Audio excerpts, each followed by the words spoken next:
Hi there, I'm Lisa Taylor. Welcome to Ideas on Truth. Tonight I'm answering a question of one of our viewers who said, do you ever forget to sort of tune in to your soul's knowing? And I'm going to answer the question because I'm actually very interested in this, because I know this is something that comes up for me as well, and probably all of us in this community. If we focus on personality, if we focus on ego, if we focus on the question of what we're not doing, we are automatically tying ourselves to the belief that we're trying to overcome. So rather than focusing on the question and answering it directly, I'm going to go a different way, and I'm going to demonstrate what I would do if this thought occurred to me. I would immediately claim that there's only one mind, because God is mind and I am the expression of the one mind. And I cannot be tempted to believe that my mind is separate from God's mind. I cannot be tempted to believe that I will forget to tune in to God, because that is the illusion of the ego. The illusion of the ego is to say I'm separate from God. And if I wrestle with that question from the ego's standpoint, all I'm doing is reinstating and reaffirming an illusion that I'm separate from God, which I'm not. So rather than focusing on what I don't want, as we've talked about here many times, I'm going to focus on what I do want, which is to claim that I am the manifestation of infinite mind, that my mind is God's mind, that the all-knowing mind includes every right idea, therefore I include every right idea, that I can never be separate from the ideas of mind. I can never be separate from all good. I can never be separate from the ideas that are good for me to be expressing. There's something that Mrs. Eddy talks about in prose works under a heading called personality, where she talks about endeavoring to lift thought above physical personality. And the way to do that is to be so conscious of our spiritual individuality in mind, in God, that we lose the thought of an individual personal sense, which is separate from God, i.e. false ego.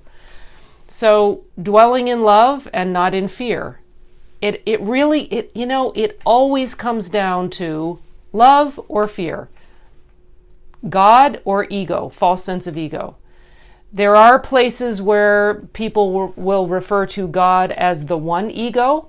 So I want to always be clear if I'm saying ego, that when I'm talking about ego in terms of fear, I'm talking about that false sense of ego. Because there is only one ego, God, if you capitalize the E, and we are the manifestation or expression of the one all-knowing mind, spirit. Physical, human, mortal personality is the false sense of man. It's the false, egoic, fear-based sense of who we are. And it is based in the five physical senses. It is based in fear. It is based in separation. It is based in a belief in a power apart from God. All of that being the illusory sense of the ego, of the false ego, based in fear. So if we are forgetting to tune into our soul, into soul's desire, and I'll instead of saying our soul's desire, which would say we have a soul separate from God, I will say soul's desire, capital S with apostrophe S, soul's desire, God's desire, which means we are united with that. Therefore, we can never be separate from soul's desire, God's desire, because we are ideas in mind, capital M. So the more I tune into soul's desire, God's desire, of the expression of who I am, uniting my thought with my true self and my true identity as God's reflection, the more I do that, the more I focus my thought in that direction, the less I'll even be aware of the possibility of forgetting to tune into soul's desire.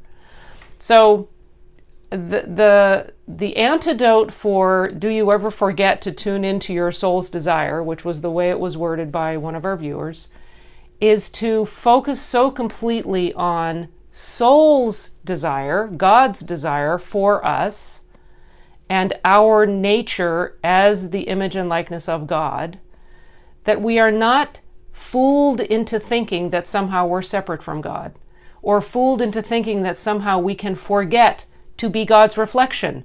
Would you ever look at the reflection in the mirror and ask it if it forgets to be your reflection? It's like, it's so silly, it's not possible.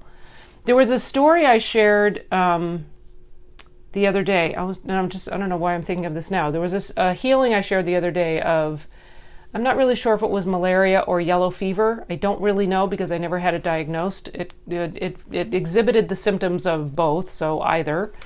When I was traveling in Africa for work and was literally feeling like I was at death's door.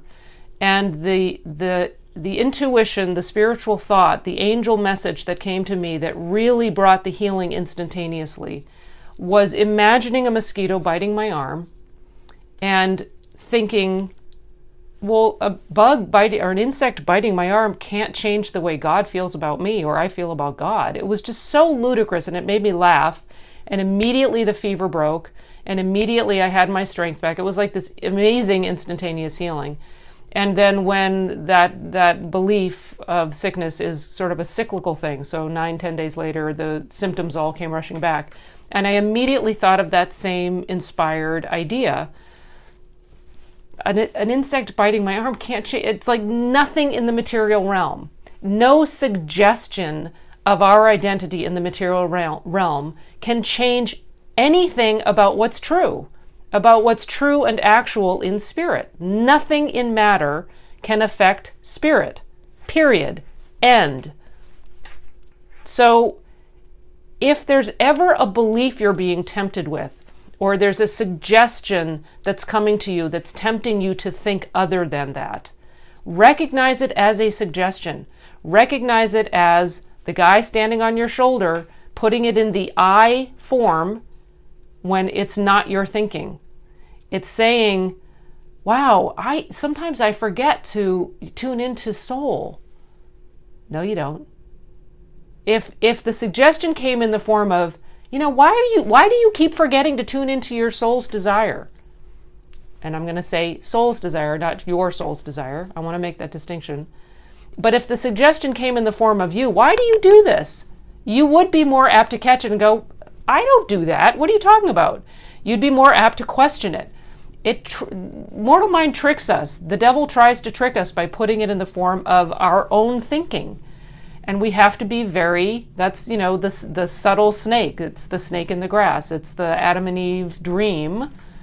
The snake, the serpent that tries to tempt us to believe in something, a power apart from God, or to believe that we can be fooled into thinking something other than God's all power. So I actually have to keep this short tonight because my battery is low, and I'm getting the warning on my phone that my phone is about to die, and I can't plug in at the same time as I have a microphone in. So you're going to get a short one tonight. Thank you so much. If you're watching on the replay, always put #replay and let me know where you're watching from. It's really fun to see how many people from around the world are watching. You can always contact me through Messenger, or if you're on Facebook, you can email me at ideasontruth@gmail.com. Definitely send me ideas of topics that you want covered. I keep playing with this little Velcro thing. I don't even know where this thing came from, but it's not a ring. It's like a Velcro. Anyway, the things that we talk about here. So let me know what you're thinking. Put your comments below.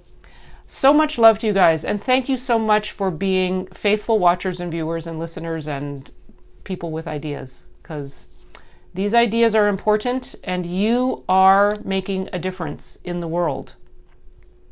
What you do with your thinking, how you maintain your thought, how you maintain your focus by meditating or praying or sitting still and listening, whatever it is your practice that you're doing, keep doing it. It makes a difference. You matter. I cannot emphasize that enough.